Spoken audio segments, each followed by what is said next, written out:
Hi, everybody. My name is Kai Savas. Welcome to another Film Music Media conversation. I'm here with an amazing guest today. A little changing up, not talking to a composer, but someone who I admire dearly in the film music world. He's a journalist, he's an author, a lecturer, an educator. And if you ever end up going toe to toe with him in film music trivia, you're going to be shit out of luck. He's he just recently published his sixth book titled Dreamsville, Henry Mancini, Peter Gunn, and the Music for TV Noir. I and any other person in film music journalism have looked up to his work and impact in film music and continually do so. I'm here with Mr. Jon Burlingame. Jon, thank you so much for joining me today. Thanks, Kaya. It's a pleasure to be here, and thank you for that really lovely introduction. Only about half of which I'm sure is true. We're all journalists out there doing our job. Yes, and I mean, that's why, and I know, we bumped into each other at the BMI Awards, and I would always love to talk to you because I think what you do and I do and what other journalists do are so interesting, and it'd be fun to dive in. Of course, you have this brand new book. Congratulations on your sixth book. That's quite an accomplishment. So, Actually, it's my seventh.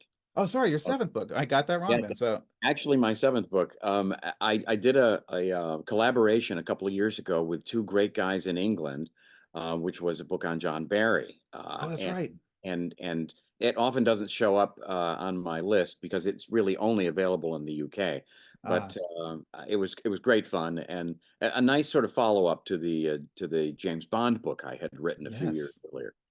Yeah, your the books that you've done are amazing. The liner notes you do are always fantastic, and of course all the articles and journalism you do in the world.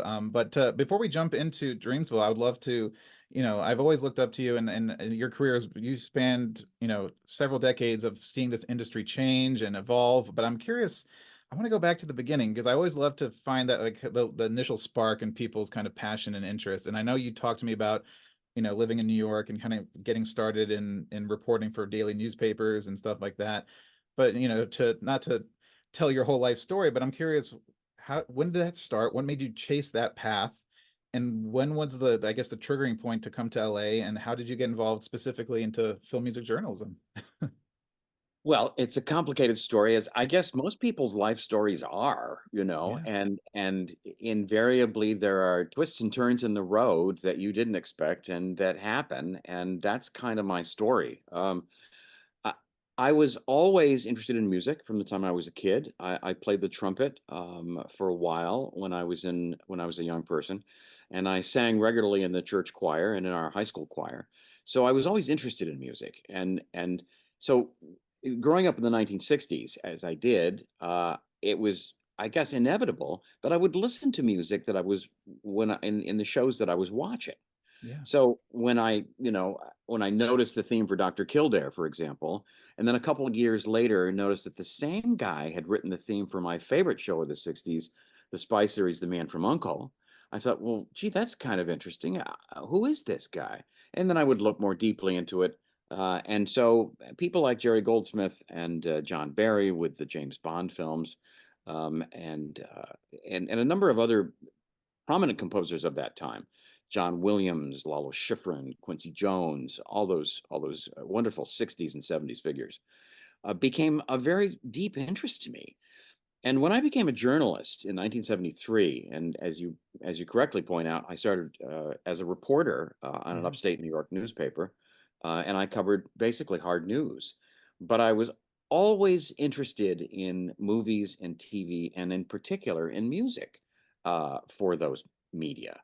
It was odd to me that I would pick up a newspaper, read a review of a movie, and there was never any mention of the music and how Yeah. important that was in achieving a kind of emotional result. And it was weird to me. It was only many years later, after I moved to California and actually became acquainted with a lot of the critics in both film and television, that I realized most of these people have no idea about the role of music in movies. They imagine it being a visual medium. They write about the visuals, they write about the story, but there's so few people who are actually trained in any kind of music or have an ear for it that almost nobody talks about it. Well, in the 1980s, when my work brought me here to Los Angeles, I used every opportunity I could to meet these people Yeah. who I had admired as a kid and growing up and as a young adult. So I started writing for magazines like Emmy and Premiere about composers, and that's how I met Goldsmith and Barry and Schifrin and Williams and these other folks, and that led to me writing for the trade magazines because it was un an underserved niche, really. No one Yeah. was writing about film music in the 1980s and early 90s. And so I started first with the Hollywood Reporter, and then moved over to Variety in the late 1990s. And then simultaneously, the LA Times asked me to start contributing. So in that late 90s, early 2000s period, um, pretty much pre-internet. Um, Yeah. I was pretty much the only professional journalist out there writing about and then eventually talking about movie music, and it was a thrill, and it was an opportunity to praise a portion of the business that didn't get nearly the attention it should. Then Yeah. that's really the story.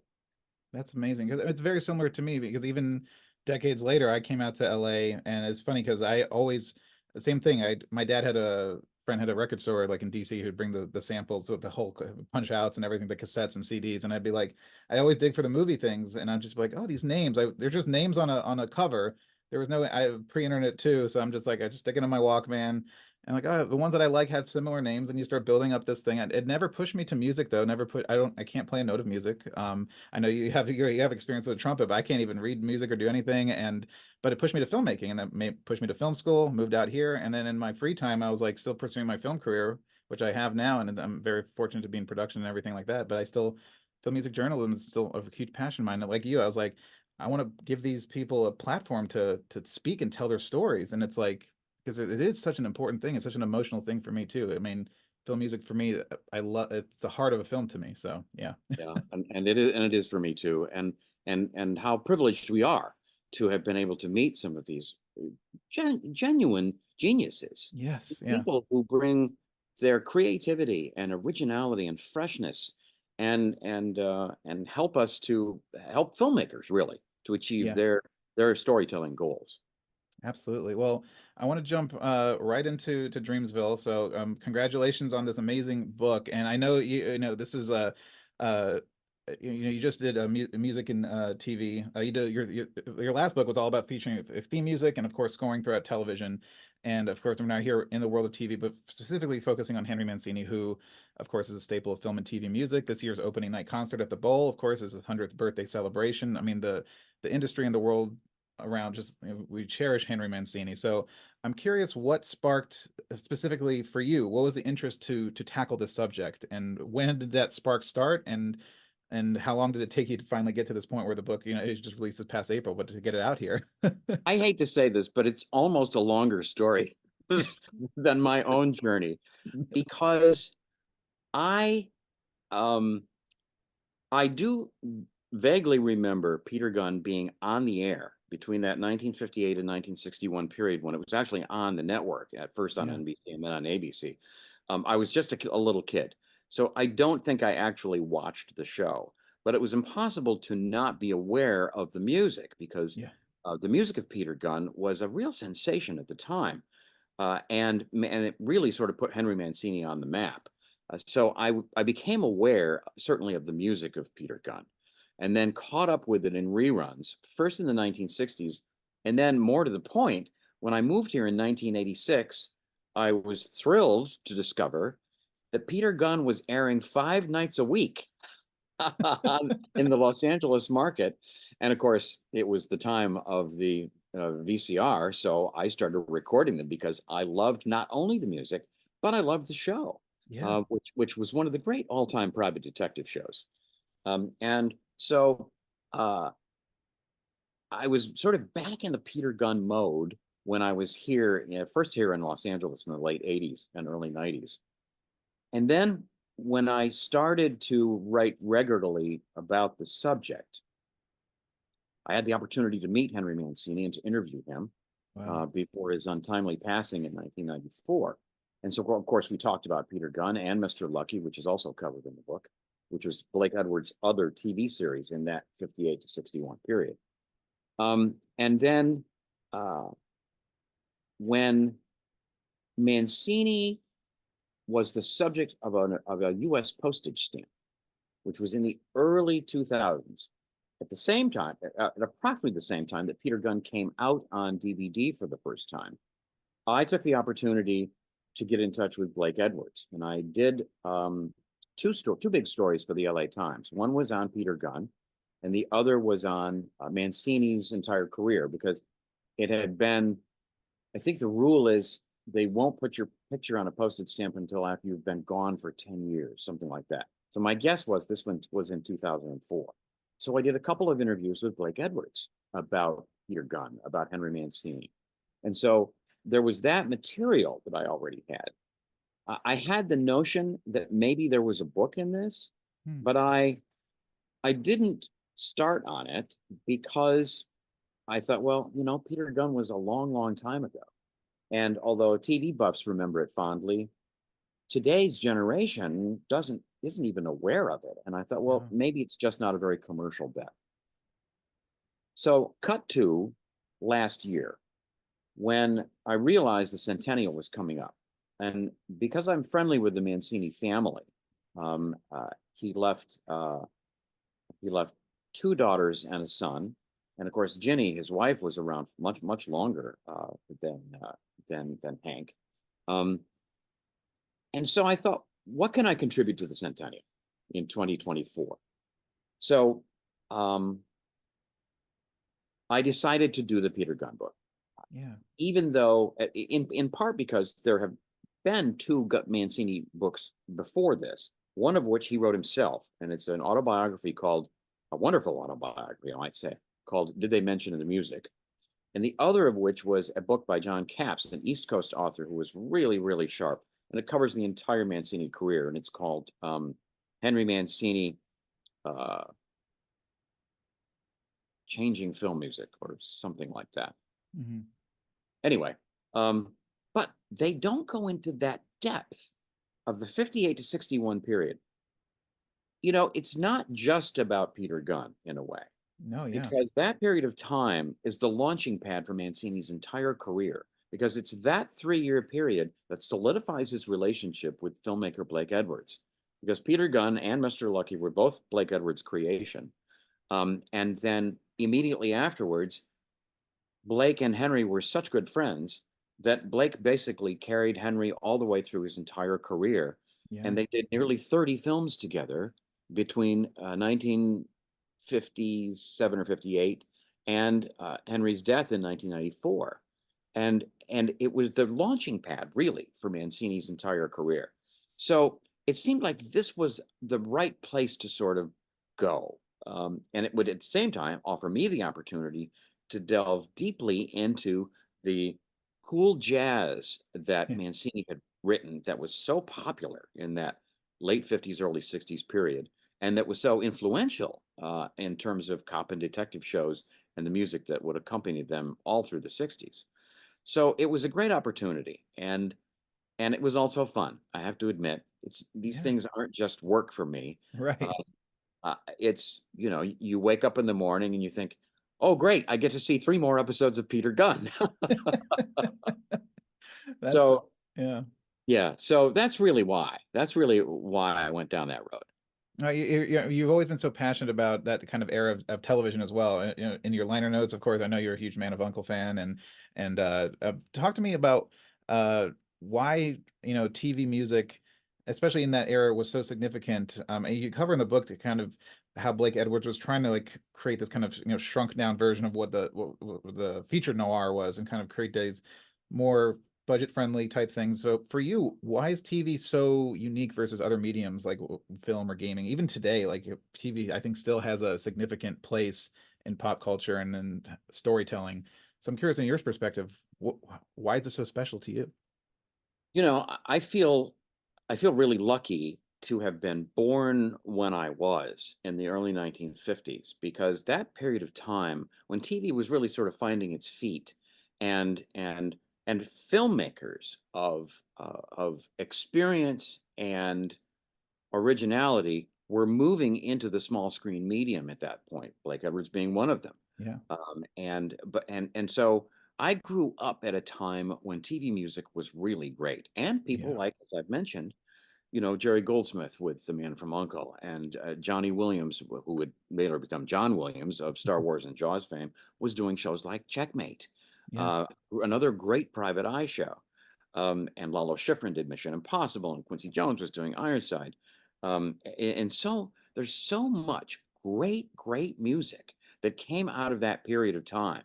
Often, especially with Henry Mancini, melodic tunes that you Yes. can remember, that you hum walking away, not only from the movie theater but from the TV screen. And so it was a great period of time. And we're back now, some say, in a kind of golden age of television with all these streaming options.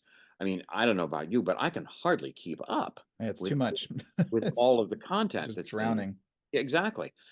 But a number of these shows have really good scores by really talented people. And so I've been lucky enough to be able to write about this music, and and for a living, of course, writing for Yeah. Variety, and then, as you point out, my recent book, Music for Prime Time, which takes the entire TV story right up to things like The Mandalorian and Succession.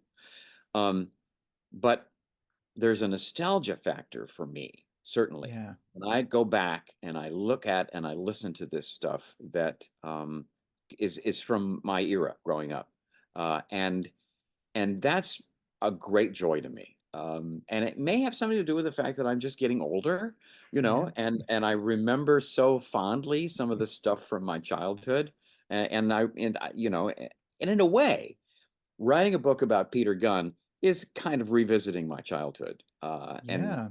happy memories of sitting in front of the set watching these great shows as a kid. Absolutely. Yeah. I mean, it is funny how TV, even for people my age, millennials, we're already nostalgic for the television we grew up with, and not just you don't just see it in the reboots that the studios are trying to milk from us, but like there's like YouTube channels that are just 2 hour blocks of commercials that aired back, like, not even TV shows, just blocks of commercials. Like, remember this It's commercial? Like, it's true. It's true. And I that get caught up in that I sometimes. know it's fantastic because like it escapes your brain, and then the second you see it, it just it's like a time travel. You time travel back, and like you said, you're exploring your childhood by writing this book. But I'm curious, as an author, like when you all right, you have the idea, you have the kind of initial idea of what you want to do with this book. I'm curious, what's your starting point? Where do you when you start doing your outline of, you kind of talk about the period you wanted to cover, but I'm curious what your research is. Like you're watching TV, and you get to dive into all these other things to find all this material, and I'm sure that's such a fascinating thing for you. So I'm curious, what are your approaches for your research, and what have you discovered? You're so knowledgeable. I'm curious. You still discover things like, oh my God, was there anything that blew your mind on this book that you're like, holy crap, I had no idea? Like, Well, it's true. All of that happened. Let's see where to start. So this is, as we've talked about, this is my seventh book. So I've been Yeah, down this road before with sure. different projects. In 2011, when I wrote the Bond book, The Music of James Bond, I kind of knew, I laid out exactly what I needed to accomplish, and it was fairly simple because it was obvious that I needed to do a chapter for every single Bond film, from Yeah, the beginning right up to at that point, Skyfall. Um, Here, I did kind of the same thing. I laid out an outline saying, okay, I need to talk about the pilot. I need to talk about how Blank Edwards and Henry Mancini got together. I'd like to devote a single chapter to each of the 3 seasons of Peter Gunn. mhm, But I also, because this was going to be a Mancini focused book, it's not just about Peter Gunn. yeah, It's largely about the music of these shows. So I knew I needed to do chapters on the Peter Gunn and Mr. Lucky albums. yeah, I thought for people who were more focused on the show than on the music, I needed to devote a chapter to who all these people were, both in front of and behind the screen. And then, as it happens, Peter Gunn became a feature film in 1967 and then became a TV movie in 1989. So I needed to deal with those because Mancini did all of these. He yeah, not only yeah, did the TV shows, he came back to do the movies as well. Um, and then I knew I needed a final chapter that pointed out how all of this activity and all of this music was the starting point, really, for Mancini's career, which after that 1958 to 61 TV period would encompass Moon River and Breakfast at Tiffany's, Days of Wine and Roses, The Pink Panther, all Yeah. these great 60s movies he did, from Charade to Arabesque to Two for the Road, and then the ongoing collaboration with Blake Edwards, which would encompass the succeeding Pink Panther films, and so many other movies, from Darling Lily to Victor Victoria and beyond. So it was a way of saying, this is where it started and this is where it went. Right. So that was the beginning, was laying out that outline. Then, of course, I knew I needed to watch every episode of Peter Gunn and every episode of Mr. Lucky. That's 114 Guns and 34 Luckies. But luckily, they're all only half hours, which without commercials, it's only 25 minutes. Some of the challenges were, because this had never been done before and nobody had looked into this in any Yeah. detail, I needed to access the trade publications. So that meant going back through old issues of Daily Variety and the Hollywood Reporter, sometimes day by day, to see what was Wow. happening and what was being talked about and who was being cast and what was being shot. And then ASCAP, the Performing Rights Society, of which Mancini was a major member, was kind enough to give me access to the cue sheets of each episode. Now, for those who are not in our business, the cue sheet is a legal document that lists every piece of music in a show, who wrote it, how long it is, and who the publisher is. Yeah. In this case, Henry Mancini, because he not only wrote the music, he owned the music, which became a very lucrative thing for him and his family years later. So all of this sort of research got done. And at the same time, I'm looking at practically every magazine and newspaper article in those 3 years that Wow. was written about the show and about the people, um, digging up the not only the old TV guides that talked about the shows, but interviewed the actors. Um, and then in terms of the art, I had been collecting stills from Peter Gunn for years, thinking that this might be a Wow. possibility. And I found a photo agency that not only was licensing the TV Guide cover art, but had a lot of outtakes that the photographers shot during those TV Wow. Guide photo sessions. And those are the pictures that are on the front and back covers of the book. That's So amazing. um, this all took, I don't know, 6 or 8 months, maybe, something like Wow. that. So I did this pretty much during the summer of last year, um, and as much as this sounds like a lot of work, it was so much fun. Yeah, I know. This is your playground, so It is totally, and I'm a huge research fan, and my wife and I are both huge research people. yes, Marilee's yeah. We love looking into the past and finding out things that nobody knew or very few people knew then, and nobody knows now. You know, Yeah. you asked about surprises. Um, it was fascinating to me to find out that in 1958, the networks controlled some of the content of television, but the sponsors were actually more in control of the content than the networks themselves. So, in the case of Bristol Myers, which sponsored Peter Gunn, they actually owned the 9 o'clock Monday night time slot that NBC put Peter Gunn in. Wow. And if you look at Peter Gunn today, it will say at the end of the main title, another official Films Incorporated presentation. That's not how it looked in 1958. That logo was placed on that main title years later in syndication. What that Mm. card actually said was a Bristol Myers presentation, because the sponsor had its name on the actual show at the beginning of Wow. every show. It's so fascinating, this old Yeah. TV history that people really don't know about. So that's just one example. I mean, perhaps the biggest surprise was on the other show that I cover, which Blake Edwards and Henry Mancini collaborated on, which was Mr. Lucky, which only ran one season between 1959 and 1960. The sponsor was so powerful. The sponsor in that case was Lever Brothers, which made Lifebuoy soap. The background of the show was a casino on a ship anchored 3 miles off the coast, which allowed people to just take a launch out there and gamble to their heart's content because it was not under the control of the American legal system. Right, right. So what was weird about it was halfway through the season, Lever Brothers got cold feet and decided that they didn't want anything that seemed to be amoral or questionable in terms of morality or ethics or whatever. So they Right. demanded that Blake Edwards get rid of the gambling backdrop of the show, which was part and parcel of the concept. Yeah. They were so powerful, and CBS went along with them, that they had to actually dump the gambling ship background, and Mr. Lucky turned his gambling casino into a restaurant. Now, why you would take a launch 3 miles out to go to a restaurant on a ship, in any case, it was ludicrous. Blake Yeah. Edwards was furious, took his name off the show, got into a huge fight with the president of CBS over it. And even Variety took an editorial stance against what Lever Brothers had done. So Wow. it's, this would not happen today. This was a completely different time in Yeah. television history. And I just found it unbelievably interesting.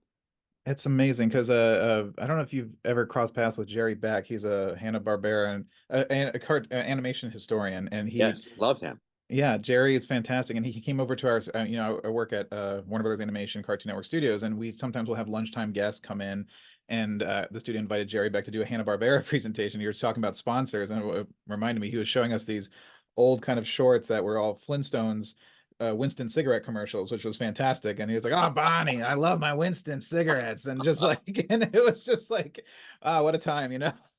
I've seen those, and in fact, I remember I acquired some of those early on when I teach part time down at USC, and for a Right. while I taught a course on television and TV history, and I used to play those Winston commercials from the Flintstones for my students, and they were aghast. I I know mean, it's crazy because you think of Flintstones for kids, but you forget that it was an adult animated sitcom, that's in right. prime It was time. in prime time. Yeah. Yeah, and that's what the sponsors were for. But kind of touching back on the book, you mentioned that chapter four, you have chapter four titled "Before and Behind the Cameras." You talked about having to go in for maybe people who want to know about that. But I also love because for me, I love knowing the people behind the story, and did a wonderful job of kind of giving readers a glimpse of the real people portraying the fictional ones as well as the talent behind the camera. Do you enjoy like when you get to do that and find these quotes of them talking about their careers and seeing them as people talking about it? Does it help? I mean, does it turn this into more of like a, I don't know, do you feel like an emotional connection to these people when you're researching them and finding their stories, their life story, each individual person and on their path in this weird kind of business? I guess so. I mean, the great advantage that I think that I've had here since I've started focusing on entertainment writing in the 1980s was the fact that I did start out in hard news. And I Yeah, learned in the 1970s how to talk to people, how to interview people. And then in the 1980s, geez, I don't know, Kaya, if you even know this, but I was a television critic between I didn't 1988 know. and 1994. I was a syndicated TV critic for United Features. And so during that period of time, even though I was writing about TV every night, I was also going to sets and interviewing actors and Yeah, things. I don't do much of that anymore. And in fact, I haven't for years because I enjoy focusing on the music side of things. But yeah, I did a lot of actor interviews back in the day. And so I learned how to talk to these folks and then enter and how to write about who they were and what they did. And yeah, so um, yes, it does help bring home who they were. And in particular, for example, Hope Emerson, who played the character of Mother during the yes, first season of Peter Gunn, and fascinating character, again, a creation of Blake Edwards. She ran the saloon where Peter Gunn hung out and where Lola Albright, as Edie Hart, sang in front of a jazz band in practically every episode. But Mother was this sort of crusty, old vaudevillian type person, who, by the way, so was Hope Emerson. She was 6 feet tall, a big, sort of powerful woman that you didn't mess with. And she was a fascinating character. She had been an Oscar nominee years earlier for playing a prison matron. and she had this sort of reputation for being kind of tough. Mm. And it was fascinating to learn about her background.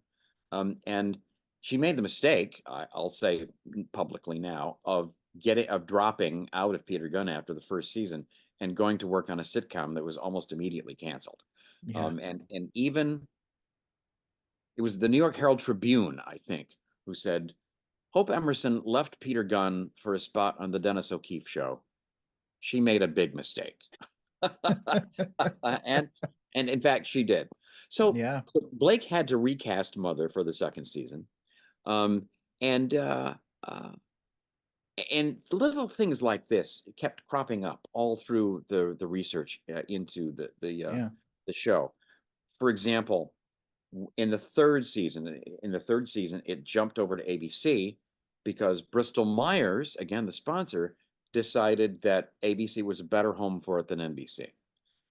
The networks literally had nothing to say about it because Bristol Myers controlled these different time slots on the different networks. And so Peter Gunn shows up at 10:30 at night on a Monday on ABC, and people are Wow. going, "Where's my show?" Yeah. And yet I found out there was an attempt for CBS made a run at it during that third season to try to get it for CBS.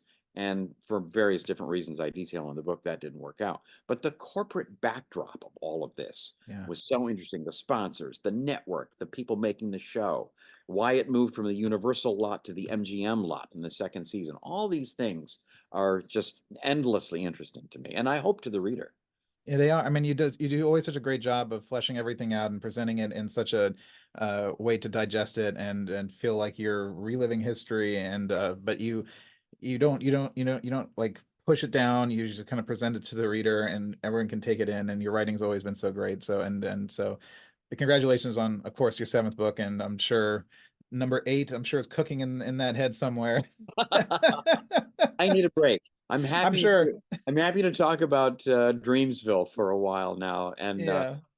there are more books in my future, I'm pretty sure, but we're Yeah. putting that on the shelf for now. Taking a breather. Well, I'm so glad that you're able to have it come out for the 100th anniversary for Henry, and I'm sure the Bull show is going to be absolutely fantastic and celebrating his entire career. And I'm so glad you're able to find this, the kind of the genesis of him and Blake as well. This book is very much about Blake as well, and kind of everything that he was setting up and how their career kind of went together. And I grew up watching those Pink Panther films, even though I'm younger. Like those were that's my thing for comedy too. So it's like Henry Mancini has been part of my life, and it's funny.